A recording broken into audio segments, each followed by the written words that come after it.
This show is brought to you in part by viewers like you who joined a Patreon or become YouTube members. Thank you. And if you could, hit the like button and subscribe if you want more Browns-focused content.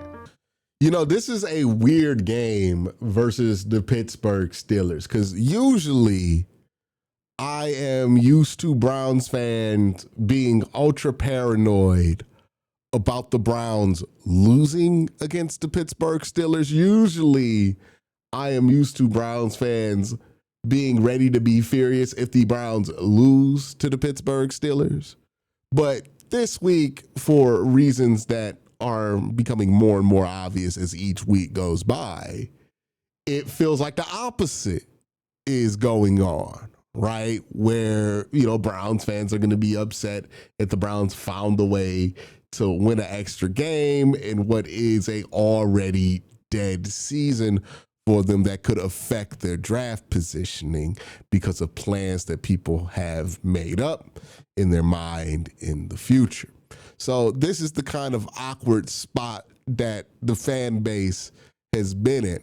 I've seen a lot of people theorizing how this game can be made winnable for the Cleveland Browns, but not with like a, yeah, we're going to beat the Steelers type spin, but as a, oh my God, we're going to beat the Steelers type spin. I have a lot to say about people's estimations about this game because I think they're being a bit generous towards the Browns when it comes to this. And I feel like that's happened over the last couple of weeks. And I feel like the results have kind of said things very loudly that didn't need to be said, but are going to have to be said now. But we're going to get into that. But first, I got to thank my sponsor, Sleeper. Real quick, just want to let you guys know Sleeper has a new offer here. They're offering a free $20 entry, no deposit required. And also, if you're a first-time user, you also will receive a 100% match on up to $100 when you use the promo code WORSTTAKE. Again, $20 free, no deposit required. Plus, first-time users also receive 100% deposit match up to $100. Join Sleeper. So, will this game have shenanigans from Pittsburgh? In one aspect, I think yes. In another aspect, I don't expect that many shenanigans, right?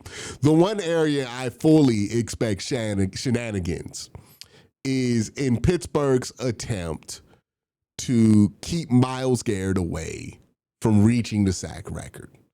Myles Garrett has negative history with one team. And when I say negative history, I mean there is one football team that would have a legitimate reason to have beef with Myles Garrett, the person, right?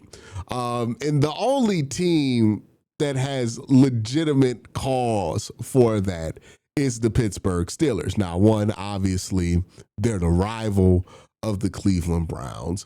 Another noteworthy thing is that they employ who at that point early in Myles' career was seen as the number one competitor to Myles Garrett, who also has a record of 22 and a half sacks that they would like to be protected, right? Myles Garrett is at what, 22 or 20?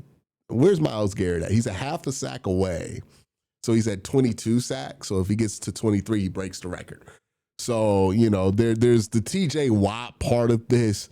There's also the fact that in 2019, Myles Garrett put a helmet to the head of Mason Rudolph, and Mason Rudolph, for whatever reason, has proven to be a long-term member of the Pittsburgh Steelers organization. The Steelers have every incentive this week when it comes to Myles Garrett to try to make his life difficult. One, in order for them to win the game, they're going to be incentivized to make his life difficult. And two, they're definitely not trying to be the team that gives up the sack record, especially considering Miles's history with the Pittsburgh Steelers. So if you're expecting shenanigans on that side of the ball, I 100% agree with you. They're going to make it as difficult as possible for Myles Garrett to get that record-breaking sack, not only because it would take him out of getting that sack record before the 16 or 17 game mark, it would also take Myles Garrett into week 17 or 8. Well, week 18, my bad. To try to get the award. All of that stuff is there. And I think there is a reasonable expectation to believe that the Steelers will do everything possible this week to try to avoid being sacked by Myles Garrett. Now, here's the thing. That's kind of the game plan everybody else has for Myles Garrett. Like, the Steelers will be on shenanigans and they will do some extra goofy shit, but that's pretty much everybody else's game plan against Myles, right? Nobody's game plan against Myles is let's play him straight up, right? Everybody has these kind of goofy, shenanigan-filled game plans, and Myles has clearly had no problem figuring those out over the course of this season. So I wouldn't think that this makes it impossible for Myles Garrett to get the sack record. So yeah, I expect Pittsburgh to do everything possible, even a little pettiness, to try to make sure Myles doesn't get the sack record. They'll get holding penalties unnecessary as hell.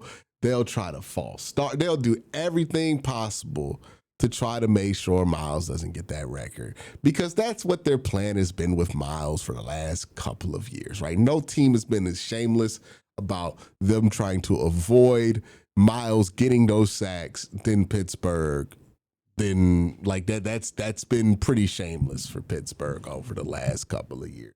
Now, there's another area where people are worried about, right? See, Pittsburgh is in a situation where if the Baltimore Ravens don't win against the Packers, then their game against Cleveland technically doesn't mean anything. And people are wondering, hey, does this mean that the Pittsburgh Steelers are going to fold basically for the last 2 games of the season, not play their starters, and bench their starters going into that game against the Cleveland Browns? Now, first thing I want to say is I don't think that's how that works in the NFL. Like, correct me if I'm wrong, but I think teams make that decision during the game week, not on a Saturday night after they find out the result of a game. I think the Steelers are going to play their starters because they have spent the whole week game planning and practicing with their starters. I think they're going to put that week's worth of work to work at the very least. Now, will the Steelers pull their starters pretty quickly if they get a lead? Absolutely, they will do that. But will the Steelers not try to win this game on Sunday? I highly doubt that would be the case here. There's a couple of other things I find kind of ridiculous about this. The first kind of contradiction I want to bring up here is that, like, people on one hand think the Steelers are going to make it very difficult for Myles to get a sack, but also very easy for the Browns to get a win. Those two ideas aren't really compatible. You feel me? Either they don't care if Myles gets the sack record and they don't care if the Browns get a win because they only care about resting their starters, or they do care about those things and they try their hardest to avoid those things from happening, right? Like, this is Mike Tomlin we're talking about, and Mike Tomlin loves beating the shit out the Cleveland Browns. Like, I think we forgot that this has been the case. And yes, while it has been the case that the Browns have been able to win against the Pittsburgh Steelers in Cleveland the last few years, I do believe that a lot of that is assisted by Cleveland playing Pittsburgh at home on a Thursday night, which is the biggest home field advantage in sports. when I look at this game and I look at the matchups and I look at what teams are likely to do going into this, I just think that this matchup kind of naturally favors the Pittsburgh Steelers. I think the Browns kind of are in a situation where even if they were playing decent football, this is a bad matchup for them. And I remember feeling the same exact way before the Chicago Bears game, where people were convinced that the Browns was going to somehow go to Chicago and beat the Bears on the road. And then the Bears beat the shit out of us. Why did the Bears beat the shit out of us? It's not difficult.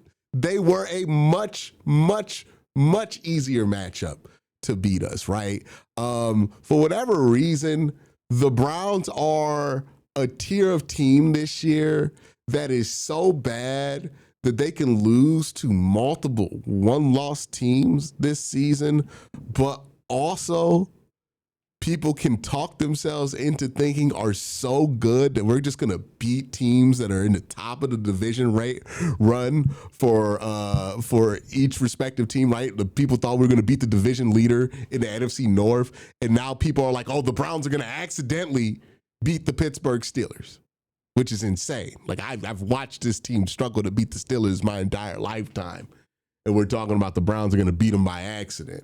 And I understand why Browns fans think this, right? Because a lot of Browns fans want to draft the quarterback. They want to get that pick, and they know that Pittsburgh has a way of kind of getting in the way of the Browns' plans, and this is how they envision it happening. I just don't think that that's really what's going to happen this weekend. I could be wrong. Maybe Pittsburgh gives you this game. Again, stranger things have happened than that. I'm not saying it's impossible.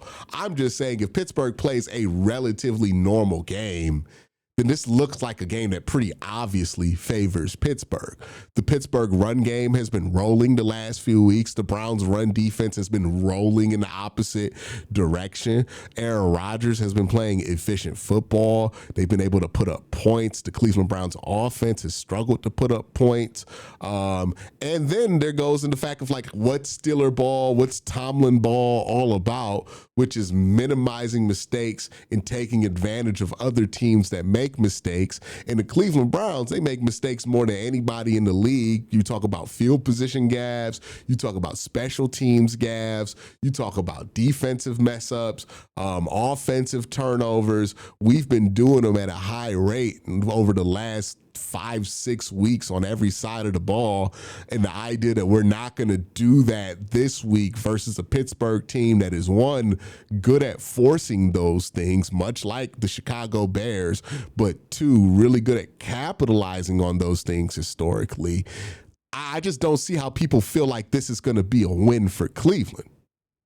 Like, maybe Pittsburgh does a Pittsburgh here, but they usually don't do a Pittsburgh unless like it's Thursday night against Cleveland, and Pittsburgh has their own history against Thursday night that's bigger than just the Cleveland Browns.